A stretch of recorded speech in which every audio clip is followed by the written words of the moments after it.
केंद्र सरकारकडून उसाच्या FRP मध्ये 100 रुपयांची वाढ। आगामी हंगामात उसाला प्रति टन 3650 रुपयांचा हमी भाव। प्रति टन 300 रुपयांची वाढ हवी, राजू शेट्टींची मागणी।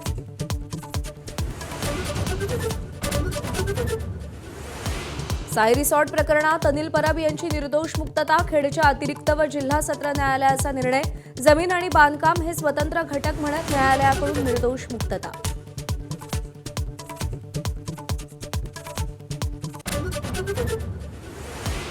पश्चिम बंगालमध्ये निकालानंतर हिंसाचाराच्या घटना। भाजपनं तृणमूलची कार्यालये फोडल्याचा अभिषेक बॅनर्जींचा आरोप। भाजपनं तृणमूल काँग्रेसचे आरोप फेटाळले।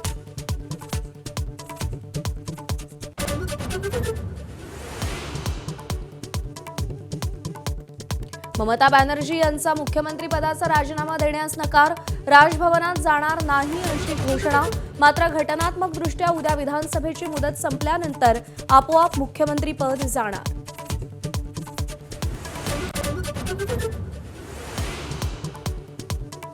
अभिनेता विजयची विधिमंडळ नेतेपदी निवड। सत्ता स्थापनेसाठी TVKची काँग्रेससह छोट्या पक्षांना साथ। उद्या विजय मुख्यमंत्रीपदाची शपथ घेण्याची शक्यता।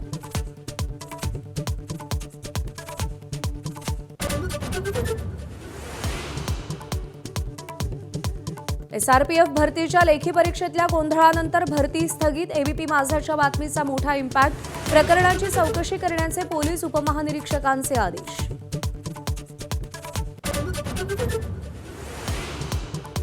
पुण्यात 50 वर्षीय व्यक्तीकडून 9 वर्षीय मुलीवर अत्याचाराचा प्रयत्न। पर्वती पोलीस ठाण्याबाहेर मोठा जमाव।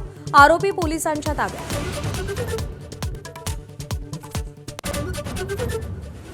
इराण विरुद्धचं युद्ध थांबवल्याची अमेरिकेची घोषणा। इराणसोबत आता फक्त अणुविकास कार्यक्रमावर चर्चा। परराष्ट्र मंत्री रुबियोंची माहिती। अमेरिका होर्मुझमध्ये ऑपरेशन फ्रीडम चालवणार। आखाती देशातील युद्धाच्या पार्श्वभूमीवर मोठी घडामोड। इराणचे परराष्ट्र मंत्री अब्बास अराघची चीन दौऱ्यावर। जागतिक पातळीवर चीनचा पाठिंबा मिळवण्याचा इराणचा प्रयत्न। चेन्नई सुपर किंग्सची दिल्ली कॅपिटल्सवर 8 विकेट्सनं मात। संजू सॅमसन, कार्तिक शर्माची तुफान फटकेबाजी। CSKची गुणतालिकेत 6व्या स्थानी झेप।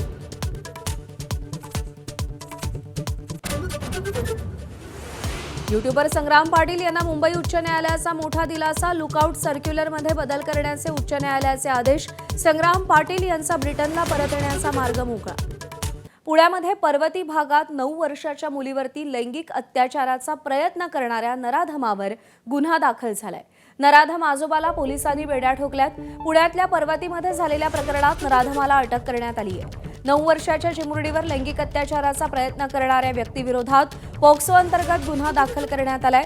दारूच्या नशेत त्या आजोबाकडून चिमुरडीवर लैंगिक अत्याचाराचा प्रयत्न झाला होता। रात्री उशिरा पोलिसांनी त्या नराधमाला अटक केली।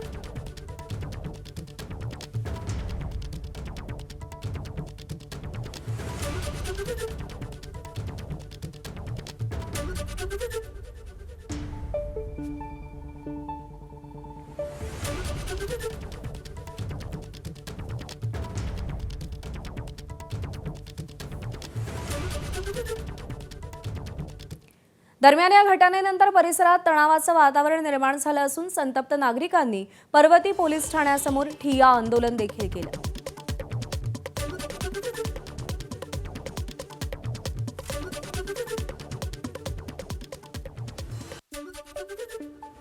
नसरापूरची घटना ताजी असतानाच पुण्यातील पर्वती परिसरात देखील एक धक्कादायक प्रकार समोर आलाय। तो म्हणजे एका 9 वर्षाच्या अल्पवयीन मुलीवर लैंगिक अत्याचार करण्यात आलेत।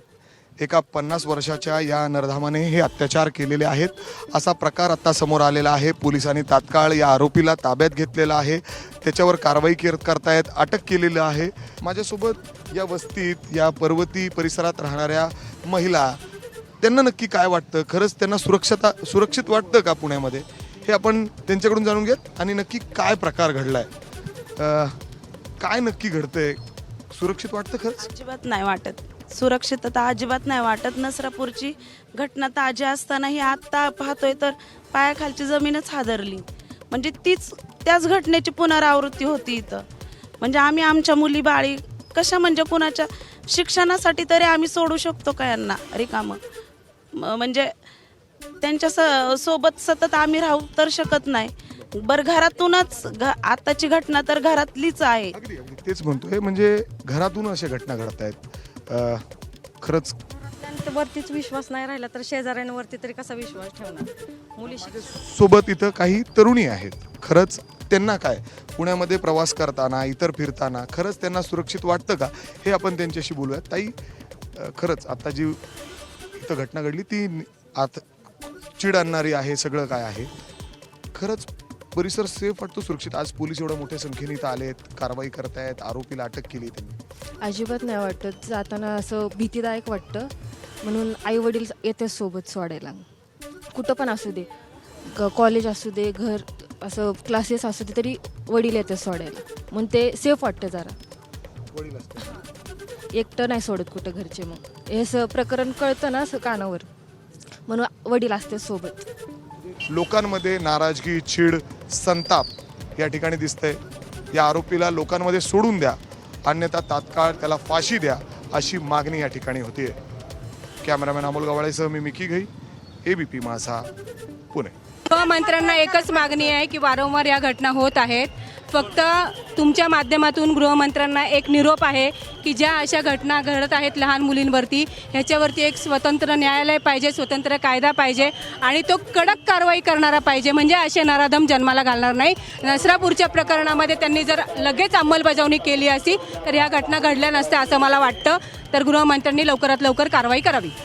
आता जी घटना घडलेली आहे, आईची फिर्याद घेणे चालू आहे. जे काही सेक्शन आहेत, कठोर सेक्शन ते आपण लावत आहे. त्याच्यामध्ये पॉक्सोचा सेक्शन लागणार आहे आणि मॉलेस्टेशनचेही सेक्शन लागणार आहे आणि ससूनमध्ये मेडिकल चालू आहे सध्या.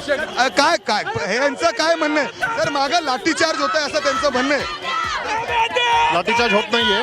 आता हे सरकवलं पाहिजे असं मला वाटत आहे. तर नक्की का जमलेत हे, ह्यांचं काय म्हणणं आहे? यांचं म्हणणं आहे की आत्ताच्या आत्ता फाशी द्या, जे आपल्याला शक्य नाही. सर, ते आरोपी अटकेत आहे. आरोपी अटकेत आहे. बरं, ती मुलगी सध्या सेफ आहे, सुरक्षित आहे. मुलगी सुरक्षित आहे. मुलीला काही असं हे नाही, इंजरी नाहीये.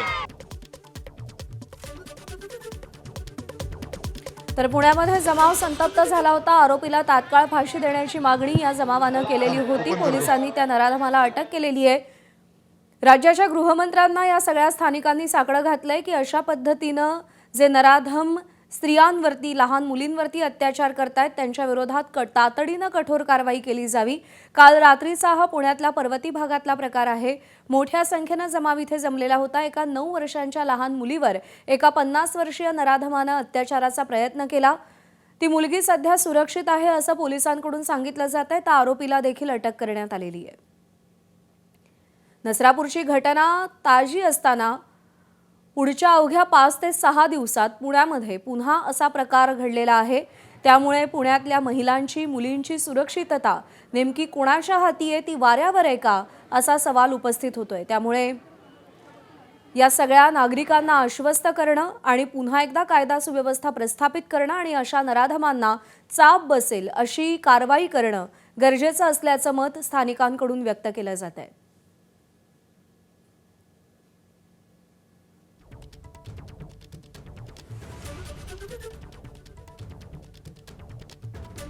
स्थानिकांनी पोलीस स्टेशन बाहेर ठिय्या दिलेला होता. आरोपीला तात्काळ फाशी दिली जावी अशी मागणी करण्यात आली. पोलिसांनी आरोपीला अटक केलेली. एका 50 वर्षाच्या नराधमानं 9 वर्षांच्या लहान मुलीवरती अत्याचार करण्याचा प्रयत्न केला. हा सगळा प्रकार लक्षात आल्यानंतर स्थानिक नागरिक प्रचंड संतप्त झाले होते.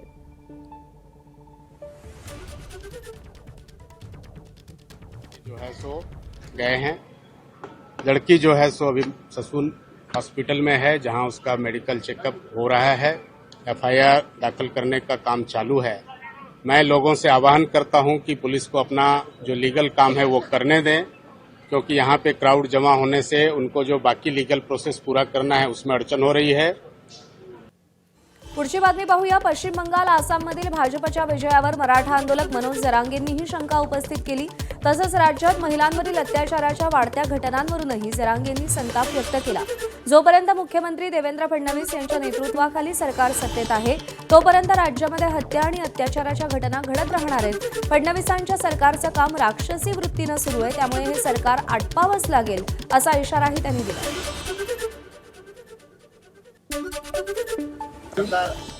किती खुनात आलं तरी लक्ष देत नाही. देवेंद्र फडणवीस साहेब खूप हिराला आपल्या राज्याला. सगळ्यात अगोदर तिथून सुरुवात. ते जोपर्यंत येत तोपर्यंत मला नाही वाटत न्याय मिळेल. प्युअर राक्षसी वृत्तीनं काम सध्या राज्यात सुरू आहे. इथं गुंड्यांचं चालणार आहे, गोरगरीब जनतेचं शेतकऱ्यांचं इथं चालणारच नाही. त्यामुळे यांना आपटावं लागणार आहे का पुन्हा. राज्याचे मुख्यमंत्री देवेंद्र फडणवीस आणि माजी राष्ट्रपती रामनाथ कोविंद यांच्या उपस्थितीमध्ये आज नाशिकच्या काळाराम मंदिरावर धर्मध्वज प्रतिष्ठा केली जाणार आहे. 21 फूट उंचीचा ध्वजस्तंभ उभारण्यात आला असून त्यावरती धर्मध्वज फडकवला जाणार आहे. कुंभमेळ्याच्या पार्श्वभूमीवर आणि अयोध्येतील राम मंदिराच्या धर्तीवर ही ध्वजपताका फडकवली जाणार आहे. धर्मध्वजावरती जय श्रीराम लिहिलं असून हनुमानाची छबी, रघुवंशाचे प्रतीक असणारे ओम आणि सूर्य या धर्मध्वजावर आहेत. याआधी लाकडी ध्वजस्तंभ होता, त्याला चांदी आणि पंचधातूचा पत्रा लावण्यात आला होता, मात्र कालांतरानं तो तुटला. त्यामुळे आता नवीन ध्वजस्तंभ बसवण्यात आलाय. दरम्यान या सोहळ्यासाठी रामनाथ कोविंद नाशिकमध्ये दाखल झाले.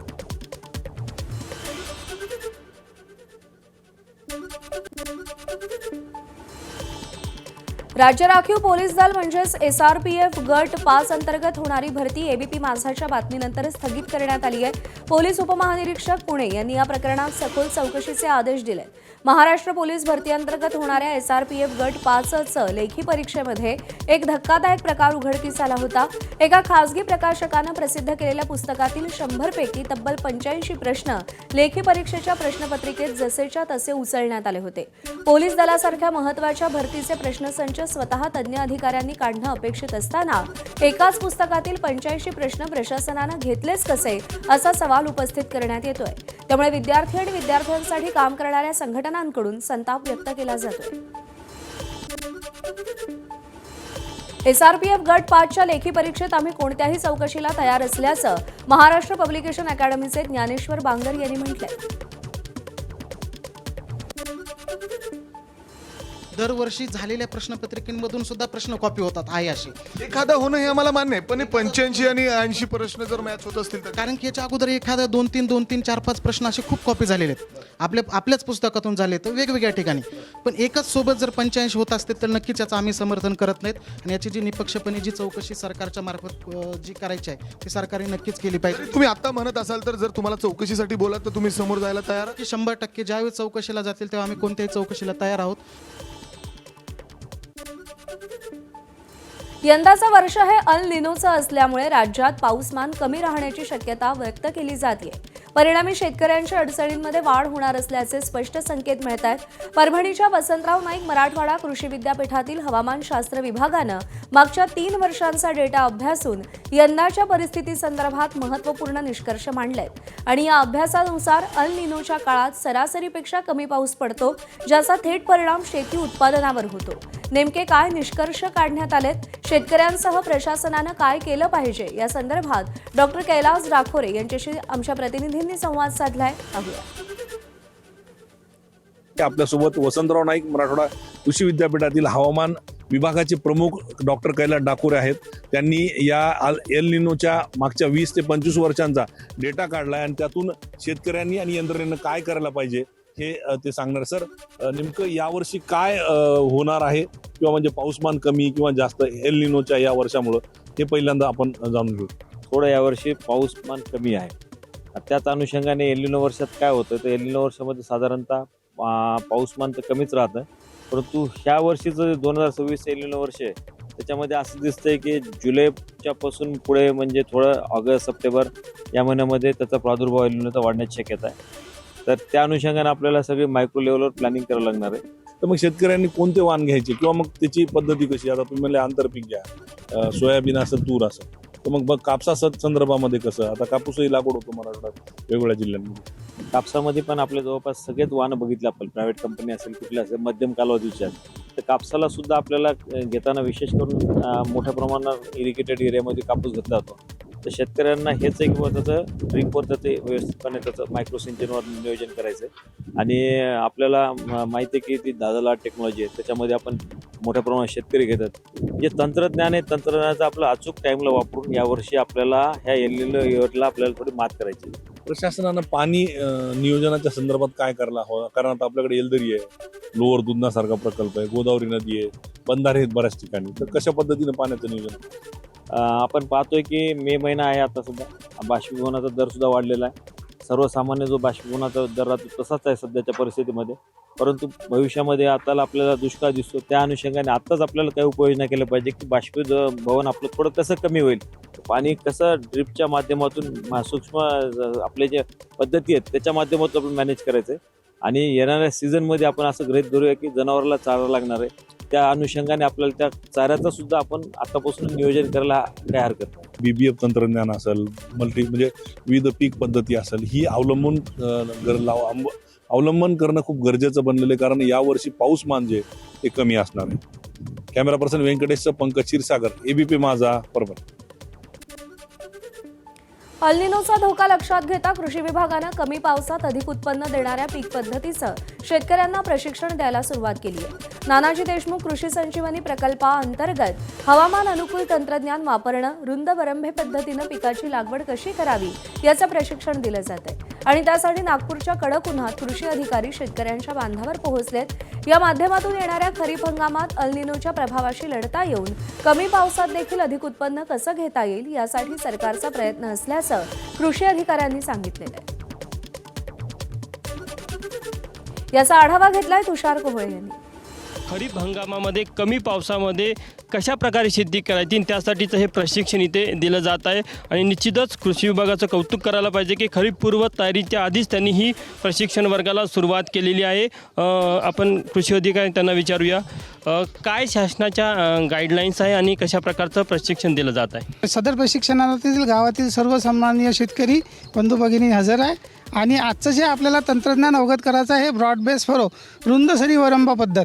आणि हे यावर्षी अल्निनोच्या प्रभावामुळे वापर करणे शेतकऱ्यांना फार हितकारक आहे. याचं कारण असं आहे की जर जास्त पाऊस झाला तर हे जे वरंबे दिसते रुंद सरी वरंबे, त्यातून जास्तीचा पाऊस निघून जातो. आणि कमी जर पाऊस असला तर या नालीमध्ये जे मॉइश्चर आहे ते त्या झाडाच्या मुळांना उपलब्ध होते. त्याच्यामुळे आपल्या पिकावर होणारा लगेचचा विपरीत परिणाम हा कमी होतो. जास्त पाऊस झाला तर मग त्याचा काही विपरीत परिणाम होईल का? ब्रॉडबेस फरो रुंद सरी वरंब्याचा जर वापर केला तर त्यापासून आपलं पीक पूर्णतः सुरक्षित राहते. मागील वर्षीचा जर सोयाबीन पिकाचा मागील 3 वर्षाचा अनुभव घेतला तर ज्या शेतकऱ्यांनी रुंद सरी वरंब्यावरती सोयाबीन पीक घेतलं त्यांना एकरी रेग्युलर 3 ते 4 क्विंटल येणारं पीक 7 ते 8 क्विंटलवरती गेलेलं आहे. म्हणजे मागील वर्षीचा 3 वर्षाचाच आपल्याला हा अनुभव आहे. म्हणून आम्ही शेतकऱ्यांना विनंती करतो कृषी विभागामार्फत, शेतकऱ्यांनी सगळं ऐकून घेतलं, शेतकऱ्यांनी जर वापर करा, काय विनंती कराल तुम्ही गावच्या शेतकऱ्यांना एवढं सांगण्यात येईल की म्हणजे तुम्ही जे यंत्र आहे म्हणजे आपल्या नाना देशमुख संजीवनी अंतर्गत टप्पा 2मध्ये सगळं साहित्य म्हणजे त्यांना लागू होत आहे. आणि शेतकऱ्यांनी ते अवजारे आणि ट्रॅक्टर म्हणजे जे म्हणजे लागू झाले आहेत ते त्यांनी घ्यायला पाहिजे आणि त्याचा फायदा करायला पाहिजे. खरीप पूर्व काळातच कृषी विभागाच्या अधिकाऱ्यांना बांधावर पाठवून शेतकऱ्यांना प्रशिक्षण दिलं जात आहे. सोबतच त्यांना मार्गदर्शन करून येणाऱ्या संकटाचा कशाप्रकारे सामना करावा यासाठी तयार देखील केलं जात आहे. कॅमेरामॅन मिथुन आदमणेसह तुषार कोहळे, ABP माझा, नागपूर. केंद्र सरकारकडून उसाच्या FRP-मध्ये 100 रुपयांची वाढ करण्यात आली आहे. आगामी हंगामात उसाला प्रति टन 3,650 रुपयांचा हमीभाव मिळेल. केंद्राकडून उसाचा सरासरी उत्पादन खर्च प्रति टन 1,820 रुपये गृहीत धरण्यात आलाय. शेतकरी नेते राजू शेट्टी मात्र 100 रुपयांच्या निर्णयावरती नाराज आहेत. प्रति टन 300 रुपयांची वाढ हवी अशी मागणी राजू शेट्टी यांनी केली. आणि स्वतः शेतकरी नेते राजू शेट्टी सध्या आपल्यासोबत आहेत. राजू शेट्टीजी नमस्कार. एक महत्त्वाचा निर्णय सरकारनं घेतलाय 100 रुपये हमीभाव देण्याचा, पण तुमची नाराजी आहे, तुमच्या मागण्या काय आहेत? खरं तर सरकारचा हा निर्णय म्हणजे राजा उदार दिला झाला आणि भोपळा दिला अशी जी पूर्ण स्थिती दिसते. गेल्या वर्षभरामध्ये आखाती युद्धामुळे म्हणा किंवा डॉलर महाग झाल्यामुळे म्हणा रासायनिक खताच्या किमती प्रचंड वाढलेल्या आहेत. तशातच सरकारनं रासायनिक खतावरच्या सबसिड्या कमी केल्या आहेत. याचा एकंदरीत परिणाम म्हणून एकरी जवळजवळ 4 ते 4.5 रुपये अधिक किमतीचे खतं शेतकऱ्याला खरेदी करावी लागत आहे. याशिवाय येत्या 2 दिवसामध्ये डिझेलच्या किमती वाढण्याचे संकेत आहेत आणि ते डिझेलच्या किमती वाढल्या तर मशागतीचा खर्च वाढतो. हे सगळं लक्षात घेता उत्पादन खर्चामध्ये एकरी किमान 5 ते 6 हजार रुपयाची वाढ अपेक्षित आहे. असं असताना आज 100 रुपयाची वाढ सरकारने केलेली आहे. म्हणजेच एकरी 4,000 रुपयाची वाढ झाली. ऊसाचं उत्पन्न वाढलं एकरी 4,000 रुपये आणि खर्च मात्र वाढला एकरी 5 ते 6,000 रुपये. असा एकूण हा उलटा हिशोब आहे. सरकार म्हणतंय की 1820 रुपयाला 1 टन ऊसाचं उत्पादन होतं. मी सरकारला किंवा कृषी मंत्र्यांना, पंतप्रधानांना सगळ्यांनाच एक आव्हान देतो की त्यांनी एखाद्या शेतकऱ्याच्या शेतावर प्रयोग करून 1820 रुपये खर्च करून 1 टन ऊसाचं उत्पादन घेऊन दाखवावं. सरकारच्या अनेक संशोधन संस्था आहेत, कृषी विद्यापीठ आहेत, भारतीय कृषी अनुसंधान परिषद आहे, कुळीमुत्तर किंवा पाडेगाव किंवा वसंतराव शुगर इन्स्टिट्यूट असल्या अशा ऊसावर संशोधन करणाऱ्या संस्था आहेत. त्या संस्थेमध्ये एवढ्या रुपयामध्ये 1 टन ऊसाचं उत्पादन घेऊन दाखवावं. मी शेतकरी चळवळीतून निवृत्त व्हायला तयार आहे आणि आता शेतकऱ्यांना आजचे दिन आले, आता तुम्हाला चळवळीची गरज नाही असं सांगायला तयार आहे. एकूणच शेतकऱ्याला फसवाफसवी करायचा उद्योग सरकारनं आता सुरू केलेला आहे. राजू शेट्टीजी, आभार आपले. आपण प्रतिक्रिया दिली एबीपी माझाला त्यासाठी. शेतकऱ्यांचा शेतमाल विकण्यासाठी आता सार्वजनिक बांधकाम विभागानं पुढाकार घेतलाय. प्रत्येक टोल नाक्यावरती शेतकऱ्यांसाठी मॉल बांधले जाणार आहेत आणि शेतकरी या मॉलमधून शेतमाल विकणार आहेत. शेतातून थेट टोल नाक्यावरती शेतमाल शेतकरी विकतील, तर प्रवासी या टोल नाक्यावरच्या मॉलमधून ताजी भाजी आणि शेतमाल विकत घेतील. यासाठी प्रत्येक टोल नाक्यावर सार्वजनिक बांधकाम विभाग शेतमालासाठी मॉल बांधणार आहे. शेताच्या जवळ विक्री केंद्र असल्याने याचा फायदा शेतकऱ्यांना होणार आहे, तर मार्केटपेक्षा स्वस्त आणि ताजी भाजी मिळत असल्यानं ग्राहकांनाही याचा फायदा होणार आहे. याआधी भाजप सरकारनं शहरात आठवडी बाजार सुरू करून शेतकऱ्यांना नवी बाजारपेठ तयार केली होती. देवाची करणी आणि नारळात पाणी अशी आपल्याकडे म्हण आहे आणि असाच काहीसा प्रकार भिवंडी तालुक्यातल्या वाडा रस्त्यावरच्या दुगाड फाटा नजीकच्या असनोली या ठिकाणी दिसून आलेला आहे. इथले शेतकरी जयेश पटेल यांच्या रस्त्यालगतच्या घराच्या अंगणात 8 वर्षांपूर्वी लावलेलं आंब्याचं झाड आहे. या झाडाला सध्या आंबे लगडले आहेतच, पण झाडाखाली खेळणाऱ्या मुलांना आंब्याच्या झाडाला सीताफळ लागल्याचं दिसलं. त्यांनी ही बाब वडील, आजी आणि कुटुंबातल्या सगळ्यांना सांगितली. जितेंद्र भोईर यांनी याचा व्हिडिओ बनवून सोशल मीडियावर टाकताच तो प्रचंड व्हायरल झाला आणि सध्या हा प्रकार पाहायला गर्दी होतीये. या झाडावर कोणत्याही प्रकारचं कलम केलेलं नसताना सीताफळ कसं काय लागलं असा प्रश्न स्थानिक आणि तज्ज्ञांना पडलाय. परिसरामध्ये जेवढे पण फळाचे झाडं आहेत ते आंबे आहेत हे आम्ही खाल्लेले, म्हणजे बाठे असतात ते बाठे टाकलेले होते आणि त्यातून तो आलेला झाड आहे आणि त्या झाडाला अचानकपणे तो सीताफळ या वर्षीच लागलाय. नाही तर 8 वर्ष जुनं जवळजवळ झाड आहे. ते लहान पोरं गोट्या खेळत होते आणि त्यांना ते जाणवलं का काहीतरी वेगळं फळ आहे, म्हणून ते मला तिथे सांगायला आले का पप्पा आपल्या झाडाला सीताफळ आहे. तर मी म्हटलं सीताफळ कसं काय, तुम्ही काय जाऊन चिटकवलं का काय. मी तर एवढंच सांगेन का कुठल्याही प्रकारचा ज्याच्यामध्ये आपण हे नाही केलेला, कलम नाही काय नाही, तो आपण नैसर्गिक असा एक चमत्कार म्हणावा लागेल. बाकी देवाला माहीत तो काय प्रकार आहे तो. केंद्र सरकारकडून उसाच्या FRP मध्ये 100 रुपयांची वाढ. आगामी हंगामात उसाला प्रति टन 3,650 रुपयांचा हमी भाव. प्रति टन 300 रुपयांची वाढ हवी, राजू शेट्टींची मागणी.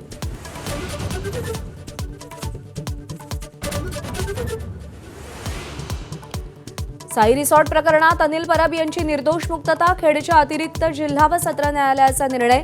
जमीन आणि बांधकाम हे स्वतंत्र घटक म्हणून न्यायालयाकडून निर्दोष मुक्तता.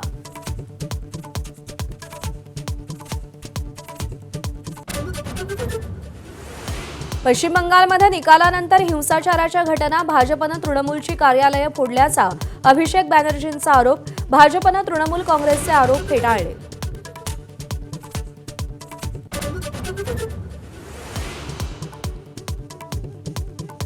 ममता बॅनर्जी यांचा मुख्यमंत्रीपदाचा राजीनामा देण्यास नकार. राजभवनात जाणार नाही अशी घोषणा. मात्र घटनात्मकदृष्ट्या उद्या विधानसभेची मुदत संपल्यानंतर मुख्यमंत्रीपद आपोआप जाणार.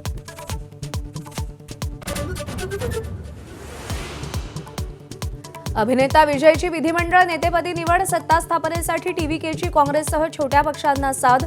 उद्या विजय मुख्यमंत्रीपदाची शपथ घेण्याची शक्यता.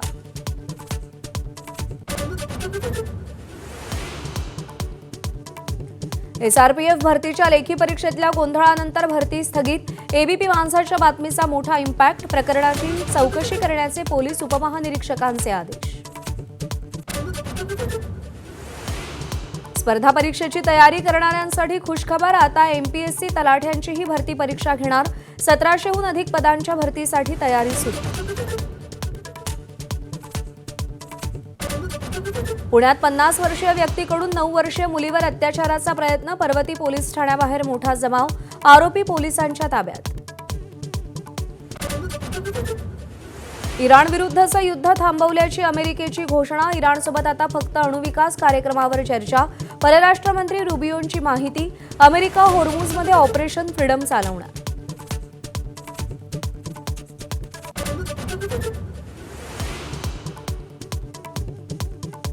आखाती देशातील युद्धाच्या पार्श्वभूमीवर मोठी घडामोड, इराणचे परराष्ट्र मंत्री अब्बास अराघची चीन दौऱ्यावर, जागतिक पातळीवर चीनचा पाठिंबा मिळवण्याचा इराणचा प्रयत्न.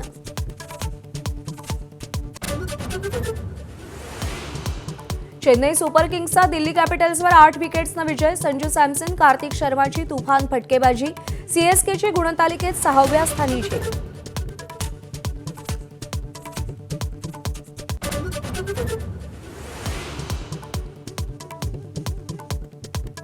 युट्यूबर संग्राम पाटील यांना मुंबई उच्च न्यायालयाचा मोठा दिलासा, लुकआउट सर्क्युलरमध्ये बदल करण्याचे उच्च न्यायालयाचे आदेश. संग्राम पाटील यांचा ब्रिटनला परतण्याचा मार्ग मोकळा.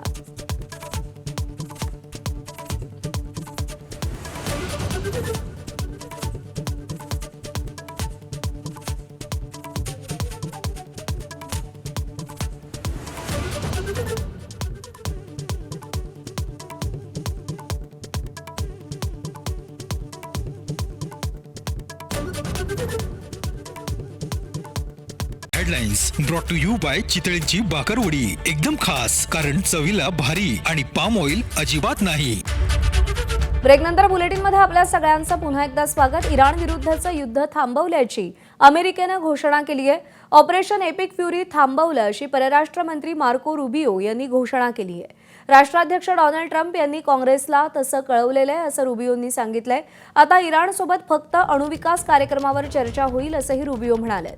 आता फक्त होर्मुझमध्ये ऑपरेशन फ्रीडम अमेरिका चालवेल असंही कळतंय.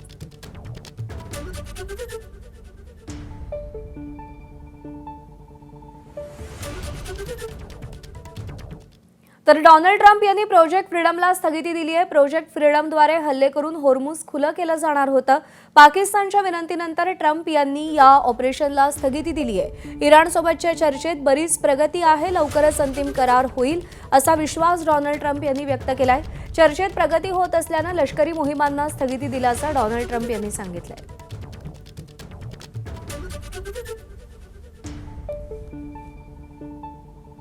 अमेरिका आणि इराण संघर्षाच्या पार्श्वभूमीवर मोठी बातमी, इराणचे परराष्ट्र मंत्री अब्बास अराघची हे चीनमध्ये दाखल झालेत. अराघची हे चीनी परराष्ट्र मंत्री वांग यी यांच्याशी चर्चा करतील. दोन्ही देशांच्या द्विपक्षीय संबंधांसह अमेरिकेशी झालेल्या युद्धासंदर्भात चर्चा होईल. अराघची युद्धविराम झाल्यावर सातत्यानं विविध देशांचा दौरा करतायत. याआधी त्यांनी पाकिस्तान, ओमान, रशियाचा दौरा केला. आता ते चीनला पोहोचलेत. सध्या इराण वैश्विक स्तरावर राजनैतिक पाठिंबा मिळवण्याच्या तयारीत असल्याचं दिसतंय.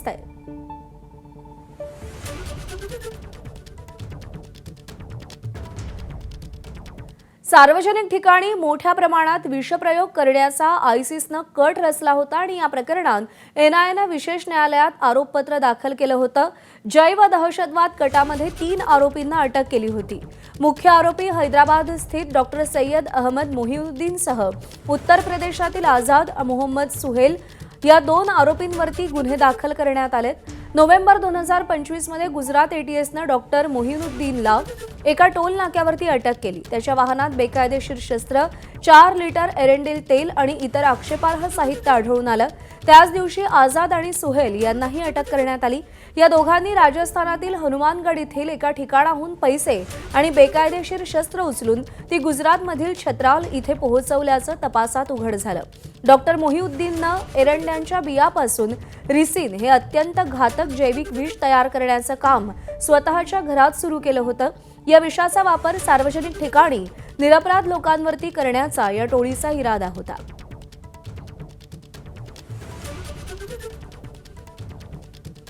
पंजाबच्या जालंधरमधल्या स्फोटाचे सीसीटीव्ही फुटेज समोर आले. बीएसएफच्या मुख्यालयाबाहेर रात्री 8 वाजता स्फोट झालाय.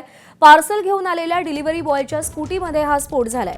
पंजाब पोलीस आणि बीएसएफकडून संयुक्त तपास सुरू आहे. डिलिव्हरी बॉयला ताब्यात घेऊन त्याची चौकशी केली जाते. एकाच रात्री जालंधर आणि अमृतसर अशा 2 ठिकाणी स्फोट झाले. अमृतसरमध्ये लष्करी छावणीच्या बाहेर स्फोट झालाय.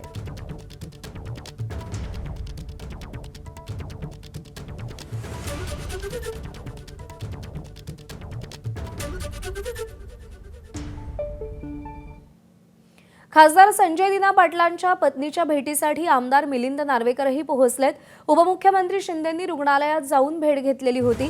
खासदार पाटील यांच्या पत्नी अपघातामुळे फोर्टिसमध्ये सध्या उपचार घेत आहेत. एकनाथ शिंदे भेटून आल्यावर उद्धव ठाकरेंनी फोन केला होता आणि उद्धव ठाकरेंच्या फोननंतर मिलिंद नार्वेकर भेटीसाठी दाखल झाले.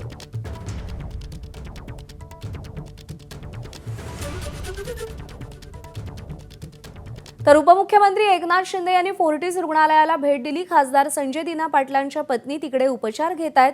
तर उद्धव ठाकरेंनी फोनवरून त्यांची विचारपूस केलेली आहे अशीही माहिती मिळतेय. तर मिलिंद नार्वेकर यांनी हॉस्पिटलला भेट दिलेली आहे.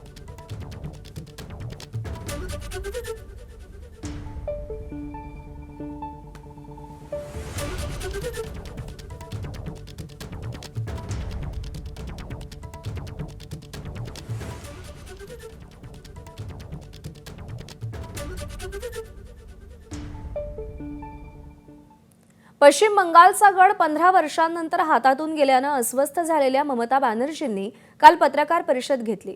आपण हरलो नाही मग राजीनामा कसा देणार असं म्हणत ममता बॅनर्जींनी आग्रही आणि आडमुठी भूमिका घेतली आहे. त्यांनी निवडणूक आयोगावरती गंभीर आरोप केलेत. नैतिकदृष्ट्याही मी स्वतःला विजयी मानते, त्यामुळे मी राजभवनात जाऊन राजीनामा देणार नाही अशी अजब भूमिका ममता बॅनर्जींनी घेतली आहे. तसंच येत्या काळात इंडिया आघाडीची मजबूत मोठ बांधणार असल्याचंही त्यांनी सांगितलंय. কেন কিসের জন্য আমরা তো হারিয়ে নিচে যাব, হারলে আমি যদি শপথ নিতে যেতাম তাহলে আমি রেজিগনেশনটা করতাম। এখন তো কোয়েশ্চেন ডাজন্ট অ্যারাইজ। জোর করে দখল করে যদি কেউ মনে করে যে আমি কি রেজিগনেশন দিতে হবে, no, not that. Now also I want to say that we didn't lose the election. It is their forceful attempt to defeat us. Somesh Kolge आपले प्रतिनिधी आपल्याला अधिक अपडेट देतील. सोमेश, राजीनामा देणार नाही, राजभवनात जाणार नाही असं जरी ममता बॅनर्जी म्हणत असल्या तरी सुद्धा उद्या विधानसभेचा कार्यकाळ संपतोय आणि त्यांचं मुख्यमंत्रीपद आपोआपच जाईल. या सगळ्या प्रसंगामध्ये तज्ज्ञ नेमकं काय सांगतात, घटनात्मक तरतुदी नेमक्या काय आहेत आणि काय पर्याय खुले राहतात? निश्चितच ममता बॅनर्जी सुद्धा सध्या त्यांच्या सरकारला किंवा त्यांच्या पदाला काळजीवाहू स्वरूप प्राप्त झालेलं आहे. कारण असंही प्रत्यक्षात जेव्हा निवडणुकांनंतर पंतप्रधान किंवा मुख्यमंत्री राजीनामा देत असतात तेव्हा ती राजीनामा केवळ औपचारिक बाब असते. तसंच ज्यावेळी राज्यपाल बहुमत सिद्ध करायचे निर्देश येतात तेव्हा सुद्धा संबंधित सरकार हे काळजीवाहू सरकार झालेलं असतं. आपल्याला आठवते की उद्धव ठाकरेंच्या वेळी सुद्धा अशा प्रकारे त्यांना बहुमत सिद्ध करण्याचे निर्देश दिले गेले होते. त्यांचं सरकार इन्क्युम्बंट झालं होतं आणि तरी सुद्धा त्यांनी एका कॅबिनेटमध्ये काही निर्णय घेतले. ते निर्णय पुन्हा नव्याने आलेल्या सरकारला रॅटिफाय करावे लागले होते. तर त्यानुसारच अशा आत्ताच्या परिस्थितीमध्ये ममता बॅनर्जींना मुख्यमंत्री म्हणून कोणतेही अधिकार वापरण्याचा अधिकार नसतो आणि कुठल्याही स्वरूपाचे अधिकार ते वापरू शकत नाहीत. तरी सुद्धा त्यांनी असं म्हटलेलं आहे की मी राजीनामा देणार नाही. असं खूप कमी वेळा झालेलं आहे देशाच्या इतिहासात की ज्यावेळी कोणत्या तरी मुख्यमंत्र्यांनी पंतप्रधानांनी निवडणूक हरल्यानंतर मी राजीनामा देणार नाही अशी भूमिका घेतली आहे. आता यावर निश्चितच राज्यपाल हे नव्याने जे निवडून आलेल्या विधानसभा नोटिफिकेशन मार्फत राज्यपालांना पाठवली आणि राज्यपाल याबाबत बहुमत सिद्ध करण्याचे निर्देश ज्यांना जे कोणी बहुमताचा दावा करतील त्यांना शपथ दिल्यानंतर देऊ शकतात आणि त्यामुळे ममता बॅनर्जींचा राजीनामा ही केवळ औपचारिक बाब राहिलेली आहे, एक मॉरल फॉर्मॅलिटीचा भाग असतो, परंतु त्यांनी आता नकार दिलेल्या आडमुठेपणाची भूमिका घेतली आहे, तर त्यावरती असाही त्याचा परिणाम हा फार काही दिसेल किंवा कोणत्याही स्वरूपाचा काही पेच प्रसंग निर्माण होईल असं दिसत नाहीये. सोमेश, धन्यवाद दिलेल्या माहितीसाठी.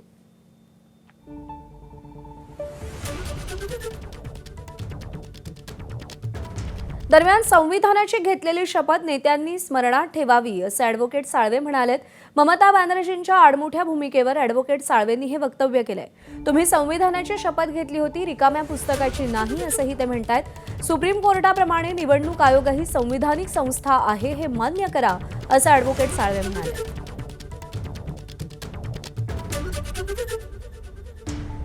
Our leaders once in a while that they've taken an oath to protect and preserve the Constitution and not to wave a red book with empty pages on it. So if that's the oath you have taken, you have to accept that this Constitution leaves the decision of certain issues in the hands of constitutional institutions, and the EC is a constitutional institution as much as the Supreme Court is a constitutional institution. Her term ends in 2 days, and unlike as far as the states are concerned, unlike the union, the governor has the option of either inviting her to continue as caretaker chief minister at the end of 2 days, or advising the union to impose president's rule. So they will impose president's rule. आणि यानंतर बुलेटिनमध्ये काही महत्त्वाच्या बातम्यांचे वेगवान आणि सविस्तर updates. निकालानंतर पश्चिम बंगालमध्ये हिंसाचाराच्या घटना, भाजपनं तृणमूलची कार्यालयं फोडल्याचा अभिषेक बॅनर्जींचा आरोप. कार्यालयं फोडल्याच्या चौकशीसाठी तृणमूलकडून समिती स्थापन. भाजपनं तृणमूल काँग्रेसचे आरोप फेटाळले. कोणत्याच हिंसाचारात भाजपचे कार्यकर्ते नाहीत असं स्पष्टीकरण. भाजप कार्यकर्त्यांनी हिंसाचार केला तर भाजप कारवाई करणार. निवडणूक आयोगाचेही हिंसक लोकांविरुद्ध कठोर कारवाईचे आदेश.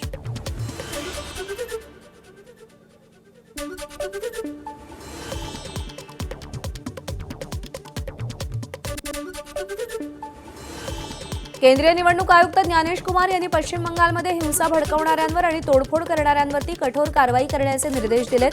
केंद्रीय निवडणूक आयुक्तांनी पश्चिम बंगालचे मुख्य सचिव, पोलीस महासंचालक, कोलकाता पोलीस आयुक्त आणि केंद्रीय सशस्त्र पोलीस दलांच्या महासंचालकांसह सगळे जिल्हाधिकारी, पोलीस अधीक्षक आणि पोलीस अधिकाऱ्यांना सतत गस्त घालण्याचे आदेश दिले. पश्चिम बंगालमध्ये हिंसा भडकवणाऱ्या आणि तोडफोड करणाऱ्यांना तात्काळ अटक करण्यात येईल असं सांगितलं जात आहे. अभिनेता विजयची टीव्हीके पक्षाच्या विधिमंडळ नेतेपदी निवड झाली आहे. त्यामुळे विजय थलपती कोणासोबत सरकार स्थापन करणार याकडे राजकीय वर्तुळाचं लक्ष लागलंय.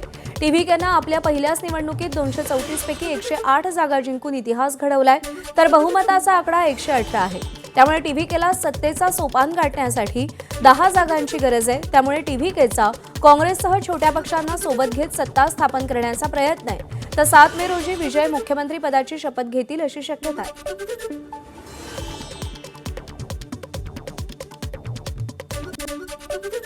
तर काँग्रेसनं टीव्हीकेला सशर्त पाठिंबा दिल्याचं सूत्रांकडून कळतंय. अभिनेता विजयनं राहुल गांधींना पत्र लिहित पाठिंब्याची मागणी केलेली होती आणि काही अटी शर्ती ठेवत काँग्रेसनं टीव्हीकेला पाठिंबा दिल्याचं कळतंय. त्यामुळे तमिळनाडूमध्ये सत्ता स्थापनेच्या हालचालींना वेग आलाय.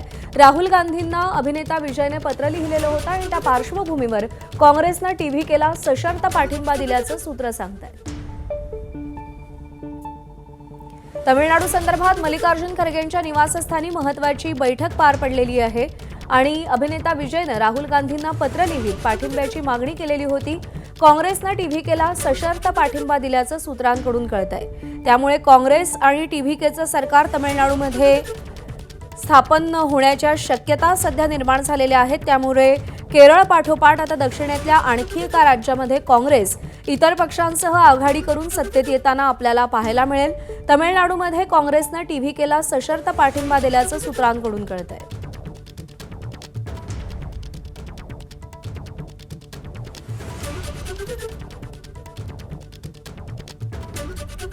सोमेश कोलगे आपले प्रतिनिधी आपल्याला अधिक अपडेट देतील. सोमेश, काँग्रेसनं सशर्त पाठिंबा दिल्याचं कळतंय.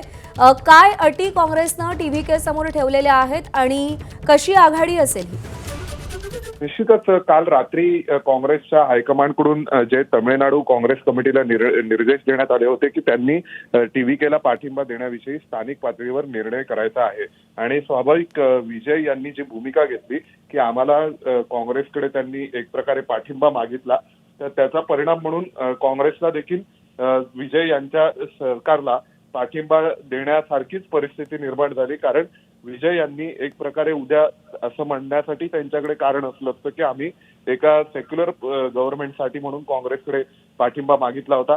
त्यामुळे आता काँग्रेसने हा पाठिंबा देण्याचं जाहीर केलेलं असलं तरी सुद्धा अजूनही काँग्रेसच्या नेमक्या अटी शर्ती काय असतील हे पाहावं लागेल. कारण काल रात्री KC वेणुगोपाल यांनी याविषयी जी भूमिका मांडली त्यात त्यांनी फक्त इतकंच म्हटलं की कामराज यांच्या विचारांसोबत जोडले गेलेले आहेत TVKचे विजय आणि आम्ही जे हायकमांडनी निर्देश दिले त्यानुसार स्थानिक पातळीवर याबाबतचा निर्णय करणार आहोत. आता तसं त्यांना फार कमी आमदारांचं संख्याबळ आवश्यक आहे बहुमतासाठी, पण तरी सुद्धा काँग्रेसला आता एकूण भविष्यातील राजकारणाच्या दृष्टीने इथे काहीतरी योग्य भूमिका घ्यावी लागेल जेणेकरून त्याचे परिणाम भविष्यातल्या राष्ट्रीय आणि तमिळनाडूच्या प्रादेशिक राजकारणावरही होतील आणि त्यानुसार काँग्रेसचं स्थान निश्चित होईल. सोमेश, धन्यवाद दिलेल्या माहितीसाठी.